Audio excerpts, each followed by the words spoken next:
like chants that must have sent shivers down his opponent's spine. It was Roads and Public Works Minister Simeon Nyachai commanding the infamous ragtag army of youth known as Chinkororo. He has held on to his community's chieftaincy for close to a decade, a pillar he rode on to seek the presidency in 2002 without success. Kama ni kukanyagana, basi serikali iwe tayari kuchunga kukanyagana. The Ford People leader chose not to retire, joining the Kibaki administration as his pointman in Kisii. But his political fortune in Kisii has been on a nosedive since. His constituents seem to have made a political statement in Nyaribari Chache. He is no longer their representative in the August House. A long-time Kibaki ally and environment minister Daudi Mwiraria has also been shown the exit door in his Imenti North constituency. After almost a year in the political cold, Mwiraria found new life in the cabinet when he was reappointed in the cabinet as environment minister. Silas Murioki has trounced Mwiraria to represent Imenti North in the next parliament. The orange seems to have choked the systems in Webuye constituency, where ODM's football icon Alfred Sambu has sunk Food Kenya's captaincy. Shukrani kubwa isiyo na kipimo kwa kila mmoja wenu ambaye yuko hapa, kwa kazi ambayo mmefanya mkitafuta viongozi wapya, na tukawa na kura ya mashinani ambaye iliendeshwa vizuri sana.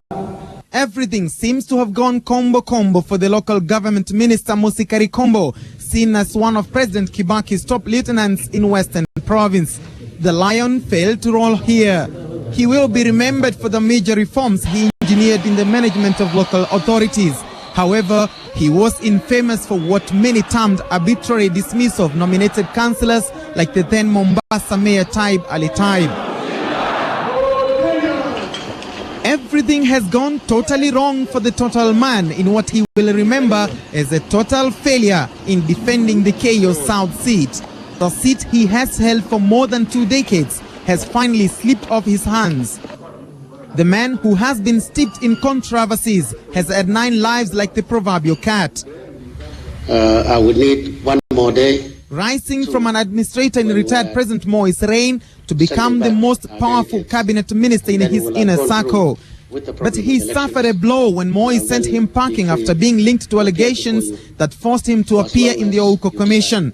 He also remained in the history books for being the man to have been awarded the largest compensations by the courts against the media for alleged defamation. I wonder whether you can use this one so that... Since the fall of Kanu's era in 2002, he took a low profile but kept playing his cards close to his chest. He re-emerged to lead a breakaway KANU after losing the party's elections to the eventual chairman Uhuru Kenyatta. Just recently, he seemed to have mended fences with the Uhuru camp, a step that seems to have cornered his never-say-die ability. Mutahi Kagwe won the Mukurweini seat in 2002 under the NAC banner, beating Kabando wa Kabando, who had defected back to his original party, Safina. Kagwe became the first full minister from the constituency when he was appointed to Information and Communications docket in December 2005, replacing ministers sacked for leading the No campaign in the referendum.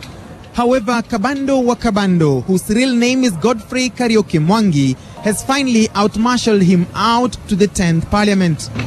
Kenyans will remember his contribution in ICT reforms, including the billion-shillings fiber optic cable project that is currently in the implementation stage. Yule ambaye atachaguliwa kuenda mbele katika constituency. But his major undoing was the publication of the controversial media bill that left bitter taste in the mouths of his fellow journalists. However, the bill did not find the light of day. Since you guys are the ones who have schooled me in the area of journalism and media, sometimes you have to be keeping those things down. Now we talk about the industry. Mimi Kipkorir Marisin Sang. His colleague Paul Kipkorir Marisin Sang of KANU served the very short term in the inner circle President Kibaki's government, having replaced Charity Ngilu as Minister for Health only 2 months ago, October 2007.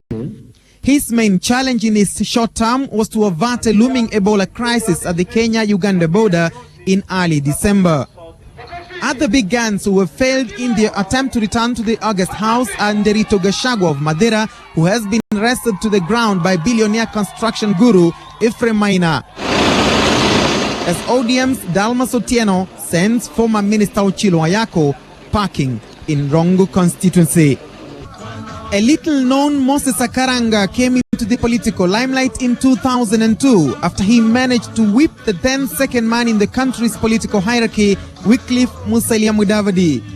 After wrestling the Sabatia seat from the then vice president, Akaranga was appointed as a cabinet minister. During his 2 years at the helm of the public service docket, Akaranga performed well enough to leave a lasting legacy. He oversaw vital reforms that helped Kenya Civil Service win the United Nations 2007 Public Service Award. Mtu ambaye yuko kwa opposition atakuwa vice president namna gani? Yeye ashinde huyu ambaye anaitwa Karanga. Mtu mrefu kama mimi ashinde?